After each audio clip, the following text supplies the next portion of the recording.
चला नमस्कार विद्यार्थ्यांनो. पहा, पोलीस भरती 2026 यामध्ये आपण जे चालू घडामोडी जे आहे या विषयावरती थोडीशी आपण चर्चा करणार आहोत. पहा, काही आपण या ठिकाणी चालू घडामोडीच्या ज्या परीक्षेच्या काळातल्या ज्या नोट्स आहेत, एक्झाम्पल समजा आता आपल्याला जीकेचा जो प्रकार आहे, साधारणतः 25 गुणासाठी 25-25 घटक कधी आला तर परीक्षेमध्ये 25 प्रश्न सामान्य ज्ञानचे विचारलेले आहेत.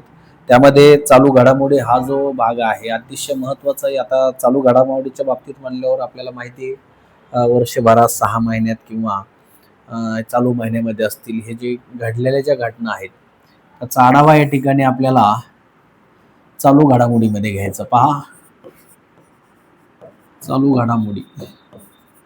आता चालू घडामोडी म्हणल्याच्या नंतर याच्यामध्ये प्रकार जे आहेत, मग संमेलन असेल किंवा वेगवेगळे या ठिकाणी एखाद्या राज्यामध्ये घडलेली घटना असेल. पहा आता त्यापैकीच एक प्रश्न आहे, तेलुगू लोकांसाठी केलेल्या बलिदानाचे स्मरण करण्यासाठी हुतात्मा श्री पोट्टी श्रीरामुल यांच्या स्मरणार्थ कोणत्या राज्याने तेलुगू विद्यापीठाची स्थापना करण्याची घोषणा केलेली आहे. पहा, तर एक लक्षात ठेवा, तेलुगू विद्यापीठ हे शब्द लक्षात ठेवा दोन. आता तेलुगू विद्यापीठ याच्यावर सगळ्यात मोठा या ठिकाणी जसं आपण पाहतो की जिल्ह्यावर जसे प्रश्न असतात, राज्यावर असतात, जसे भारतावरती प्रश्न असतात. आता चालू घडामोडीला काहीतरी अशी लिमिट नसते की एखादा प्रश्न आपल्याला कुठेतरी एखाद्या राष्ट्रावर विचारला. आता राष्ट्राच्या संदर्भात जर आपण विचार केला तर राष्ट्राच्या बाबतीत या ठिकाणी आज युद्धजन्य परिस्थिती पाहतो आपण. त्यामध्ये अमेरिका असेल, त्याचबरोबर युरोप असेल, या ज्या कंट्रीच्या बाबतीत आपण पाहतो जे वादविवाद चालू आहेत. तर याच्यावरती जे प्रश्न असतात, तर युनेस्कोने कोणत्या राज्याला एक प्रमुख वारसा पर्यटन स्थळ देण्याचा दर्जा या ठिकाणी घोषित केलेला आहे? तर ते आहे पश्चिम बंगाल राज्य. म्हणजे पहा, पश्चिम बंगाल राज्याला या ठिकाणी दर्जा देण्यात आलेला आहे पर्यटन स्थळाचा. पुढे आहे, भारत सरकारने झाकीर हुसेन यांना कोणत्या पुरस्काराने गौरविलेले आहे? पहा, आता आपल्याला माहिती आहे नुकतंच ज्यांचं या ठिकाणी झाकीर हुसेन होते यांचं निधन झालेलं आहे. तर हे झाकीर हुसेन जे आहेत त्यांना कोणत्या पुरस्काराने सन्मानित भारत सरकारने केले? तर पहा, सर्वप्रथम झाकीर हुसेन यांना जो पुरस्कार मिळाला आहे तर यांना पद्मश्री मिळाला आहे सर्वप्रथम. यानंतर पद्मभूषण देखील देण्यात आला त्यांना. पहा, पद्मभूषण. आणि तिसरा पुरस्कार पद्मविभूषण सुद्धा देण्यात आला. विभूषण.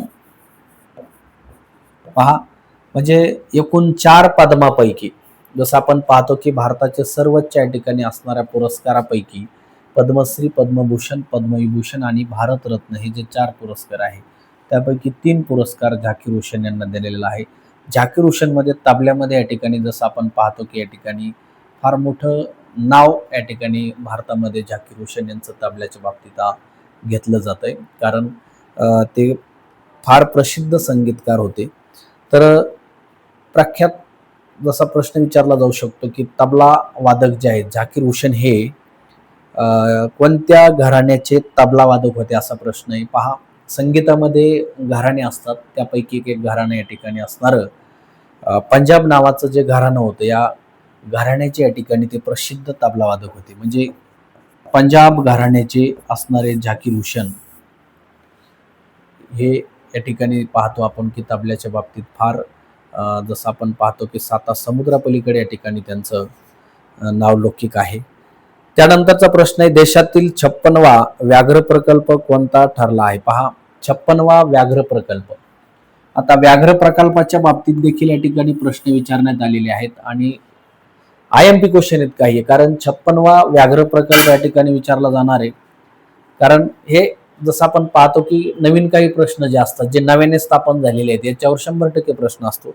म्हणून 56वा व्याघ्र प्रकल्प या ठिकाणी कुठे स्थापन करण्यात आला असा प्रश्न आहे. तर राज्याचं नाव जर विचारलं तर या ठिकाणी आपल्याला तिथे छत्तीसगड या ठिकाणी राज्याचं नाव लिहायचंय आणि तमोर पिंगळा हे नाव आहे त्याचं. तमोर पिंगळा. तमोर पिंगळा.